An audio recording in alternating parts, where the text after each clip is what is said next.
सामान्यतः जो साहित्य और इतिहास का जो विषय है वह नीरस हुआ करता है, लेकिन सांस्कृतिक जो विषय है, सांस्कृतिक जो महोत्सव है, वो उसमें जैसे आप बीच बीच में जो सांस्कृतिक महोत्सव ला रहे हैं वो थोड़ा सा ऊर्जा प्रदान करता है, इसमें दो मत।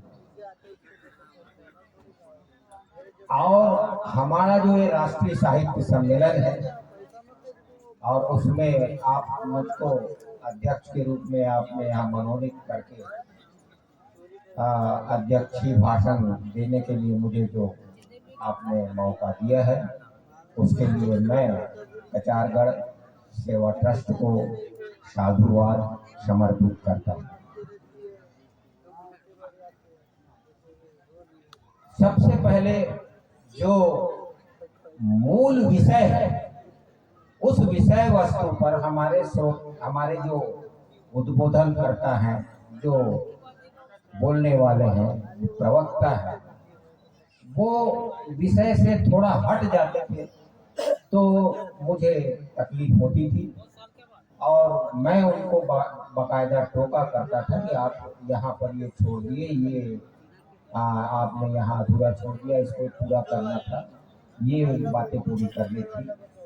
ऐसा मैं बोलने के लिए विवश हो जाता।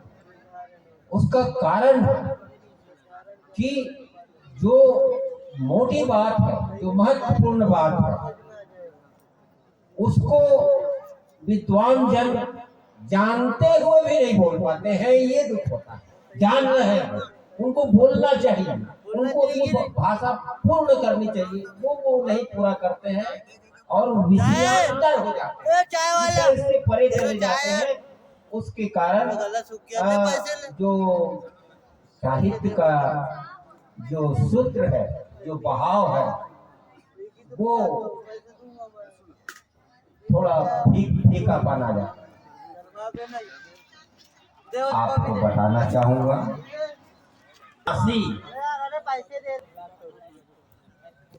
वहां मुझे थोड़ा सा कष्ट होता था। माघ में वह गोंडवाना के इतिहास के लिए, गोंडवाना के ऐतिहासिक धरोहर के लिए 3 बातों के लिए महत्व।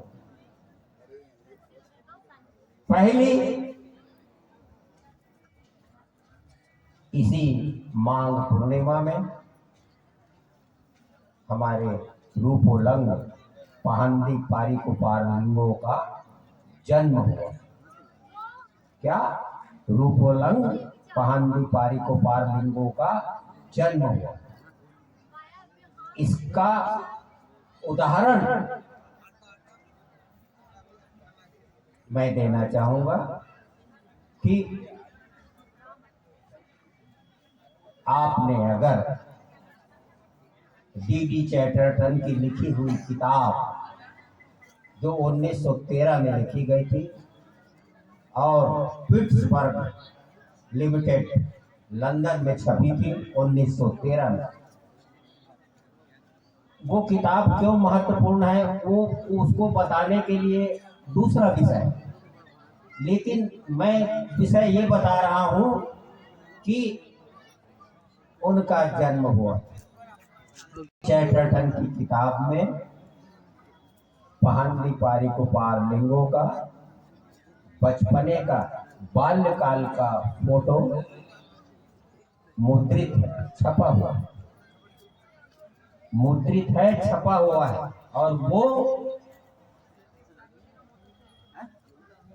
एक फूल के ऊपर लेटे हुए हैं हमारे पहंदी पारिकोपारलिंगों और हंसता हुआ उनका चेहरा है।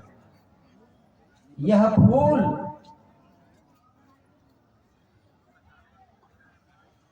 फूल कौन सा है? ये वही फूल है जिसको हम हिंदी में सेमर का फूल कहते हैं और शायद गोंडी में वलकमाड़ा पुंगार कहते हैं। इसी सेमर फूल के 5 दलों का, 5 उसके दल होते हैं, पंखुड़ियां होती हैं, उन्हीं पंखुड़ियों पर पहांदी पारी को पारलिंगो बाल्य अवस्था में लेटे हुए हैं और यह फोटो केवल और केवल स्टोरी ऑफ गोंडवाना में छपी है, जो 1913 में डीडी चैटरटन ने लिखी थी। उसमें 2 फोटो और छपे, जिसमें पादनी पारी को पारलिंगो सुनमुन द्वीप की यात्रा कर रहे हैं और गिधाल पर बैठे हुए। और जो महत्वपूर्ण फोटो है जो डीडी चैटरटन के प्रथम पृष्ठ पर छपा हुआ है, स्टोरी ऑफ गोंडवाना में पहले पन्ने पर छपा हुआ है, वो है गोंडवाना का राज चिन्ह, हाथी के ऊपर सवार शेर। ये पहली किताब है जिसमें यह फोटो छपा हुआ है, 1913 की किताब में। और किताब में तो बाद में आता गया और हम राज चिन्ह बनाने लग गए। चैटरटन महोदय ने लिखा है, this is the crest of Gondwana, यह गोंडवाना का राज चिन्ह। उसको दूसरे शब्दों में रॉयल एल्बम ऑफ गोंडवाना कहते हैं। ये हुआ माघ पूर्णिमा का प्रथम घटना। माघ पूर्णिमा की दूसरी घटना, माघ पूर्णिमा की दूसरी घटना है पहांदी पारी को पारलिंगो ने कचारगढ़ से जो 33 बच्चों को निकाला और निकालने के बाद पाटाले का वहाँ देहांत हो गया। उसको आगे प्रकाश जी ने बताया कि लांझीगढ़ ले गए, लेकिन लांझीगढ़ में क्या हुआ, उसके बाद भद्रासुर लाया।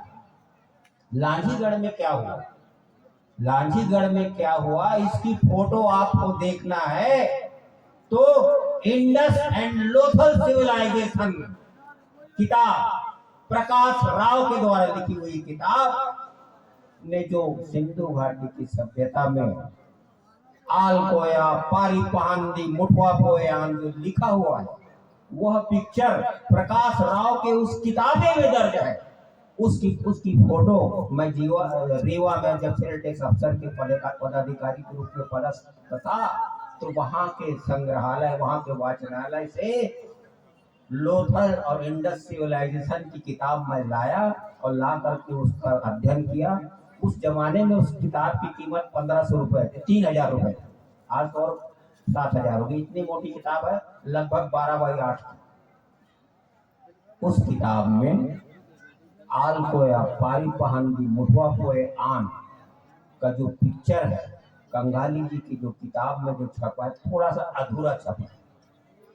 उस हमारे गुरु मुखिया जो बैठे हुए जो बताए गए कोई लिंग में कंगाली जी को किताब में, उनके सिर के ऊपर वो एक और चित्र बना हुआ है। वो चित्र कहीं और नहीं, वो चित्र केवल इंडस एंड लोथल सिविलाइजेशन में प्रकाश राव की किताब में ही अंकित है। प्रकाश राव ने उस सील को फुल कैमरा लगा करके खींचा था, तब आलकोया पारी पहांदी मुठवा पोयान ये तो लिखा हुआ आपका मिल गया। लेकिन उसके ठीक ऊपर लिंगो 33 बच्चों को ले जा करके वैन गंगा नदी में स्नान करवा रहे हैं।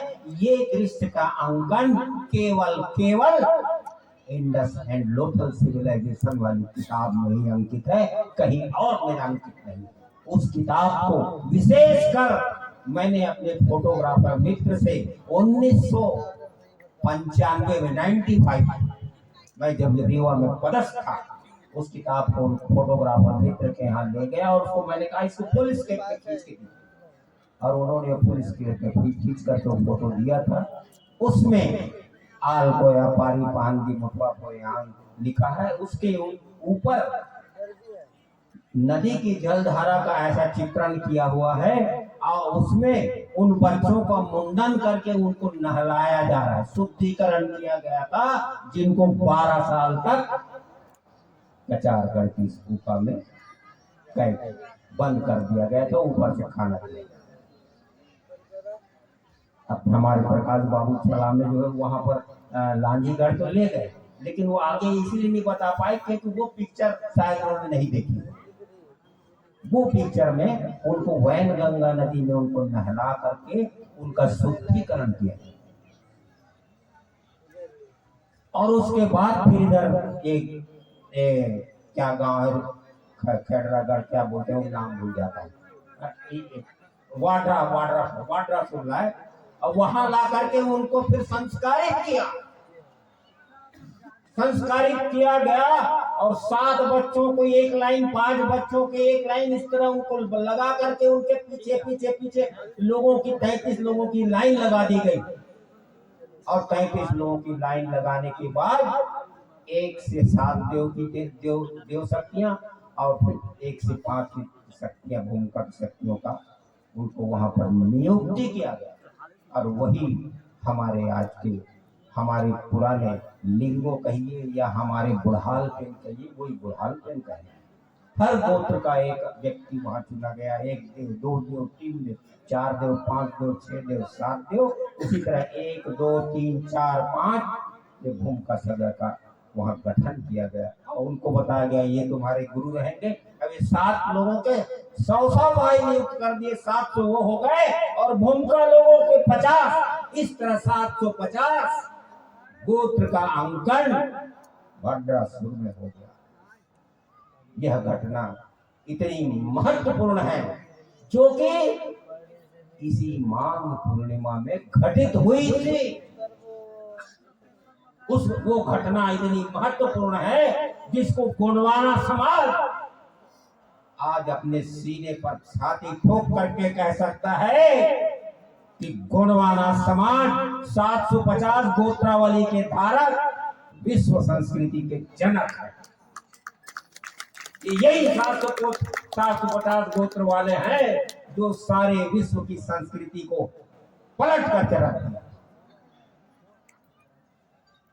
और उसके अवशेष, उसके चिन्ह आज हम कचारगढ़ में आकर के दर्शन करते। ये पहाड़ी पार्क लिंगों की कर्म स्थली है, कर्म भूमि है, जहां उन्होंने गोंड समाज के लिए वो कर्म किया जिसको पूरा गोंडवाना समाज याद रखेगा, और उसी का चरित्र चित्रण